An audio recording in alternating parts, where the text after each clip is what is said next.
All right, guys, after I did a video not too long ago where I was showing how to get off your back, get onto your side using shoulder rotation, I had some questions follow up. Well, what if somebody has a lot of weight on you, you're completely pinned?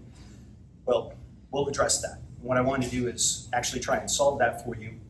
And this is where we do what we call the connected bridge. So everybody's familiar with bridging when you're to create some space. When you're flat on your back, you've got both your shoulders and your hips pinned. You weren't successful to get onto your side. They've got you dead to rights. So the most common arm positions that you'll see there is the cross-face underhook, which a lot of people prefer because they can drive a lot of pressure into the cross-face. Plus with the underhook, their chest will be blocking your far shoulder from getting rotation, especially if you're trying to turn towards them, which most people will do from bottom. But the one that allows you to put the most pressure on your opponent in terms of body weight is actually the other staggered arm position, where you have one arm on the far side of your partner's body and then your arm on the near side. So one arm on the far side of their head, rather, and then your near side arm is responsible for blocking out their ability to put you into guard. When you do that, okay, both are very effective in their own right, but when you do that, you can now take both of your knees off the mat, put a tremendous amount of pressure down, and now your chest is still blocking the rotation of their shoulders to keep them from getting on their side, but now the top player can put a lot more weight on you. So I want to show you how, even with that maximum weight distribution from the top position, you can still get out, but you have to perform the bridge differently. And this one I originally learned from Henry Akins, and it just shows the genius of Rickson Gracie with some of the things that he did differently that are often invisible. Hence the name Invisible Jiu-Jitsu to people, they simply haven't learned these details. So let's take a look real quick. So I'm going to lay down here, and I'll have Steve put this arm on the far side. This arm here is going to be blocking out my near side hip and leg so I can't pull guard. So now I'm in this position, and typically what happens here, guys, is you'll see I'm going to try and bridge, and go ahead and get your hips up, Steve, so you can put all that dive bomber pressure. Yeah, you can hear my voice change. He's got a lot of weight straight down into my chest. His shoulders and chest are directly in front of my shoulder, okay, blocking where I want to get the shoulder rotation. So from here, when I bridge, he's going to feel my bridge and press into me off of his feet. And now this is what happens a lot of times. Every time you try and bridge, you're just wasting energy, okay? Now what I want you guys to see, okay, so that was Exhibit A. Now let's take a look at Exhibit B, okay? So just break for just a sec. Okay, so I was actually trying to bridge, just so you know. I wasn't like throwing the demo to make it look good. But now let's look at a difference, okay? So Steve gets back to that position. Okay, now, and out. All right, so what was the difference? Because he gave me the same pressure both times, right? So I'll just show you from the side. Step one, your far leg is going to come outside of the line, or think the silhouette or frame of your body, however you want to think about it. So right now my hip is here, my foot, this top leg is going to step out a little bit further. Okay, I'm on the ball of my foot here.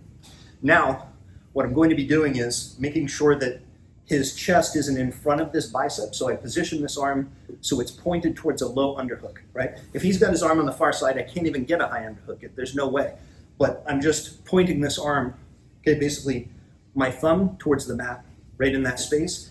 And now what I'm doing, guys, is I'm concaving my body, bring my shoulders in, and I'm going to now transfer all my pressure into this top shoulder into my opponent. So think of a current running from your base with your foot right here, all the way through the kinetic chain of your body, right? Through your leg, through your hip, and into that shoulder. So I'm soaking up all the space with that shoulder. And then from here, okay, just bridging off this one leg, I maintain that connection to my partner, so I've taken out all the slack. There's absolutely no slack through the entire motion.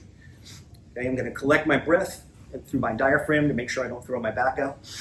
And now from here, when I bridge, I'm bridging straight up, and on the way down, okay, maintaining that shoulder pressure the whole time, on the way down, I get my rotation and I corkscrew that arm towards the mat. From here, there's no way that they can keep you from being able to get to your belly and therefore to your knees, okay? So one more time, let me just show up here with Steve to get good pressure on me from here. Right now, I already feel, if I did this the traditional way, I'm not going to be able to move. Okay, he's really sucking the life out of me. Okay, now I make my adjustments. Foot comes out. Okay, so it's outside my frame. Now I'm going to concave my body and create the connection from my foot through my far shoulder. Now from here, I'm bridged and out, right? So, inevitably, sometimes we get the question, right? Even in class, if I show this. Yeah, but what if somebody's a lot bigger than you, right? Steve and I are roughly the same weight class. So, let's take a look, all right? So, Steve, can I have you get back here for a sec? Okay, cool. Marcus, could you come over and lay on Steve's back, please? Okay, guys. Marcus is here. So, pressing all my weight into my shoulder. Okay, from here. And out. So the key there is you notice it's not that I'm trying to move them for distance. What I'm doing is the word connection gets thrown around a lot, but this is like the Ludacris song, right? When I move, you move. So you just need to, instead of thinking you're bridging into a force that has body mass and gravity on its side, right? Meaning your opponent when they have top position, you're now bridging with them, one unit. And you just need to lift them enough to then create the rotation underneath that connection point, which you've created efficiently with your whole body, so that now, instead of them having pressure in front of your shoulder, preventing rotation, you're now able to slip your shoulder underneath them, and now they're on top of the shoulder. Once they're on top of the shoulder, they cannot flatten you out. You can easily flatten out, though, to get to your knees, okay? So with some practice, that can change everything for you, right? And then we showed before, even sometimes when they have a crossface, especially if you can start this movement before they're fully dialed in, you can still create this rotation even with a crossface.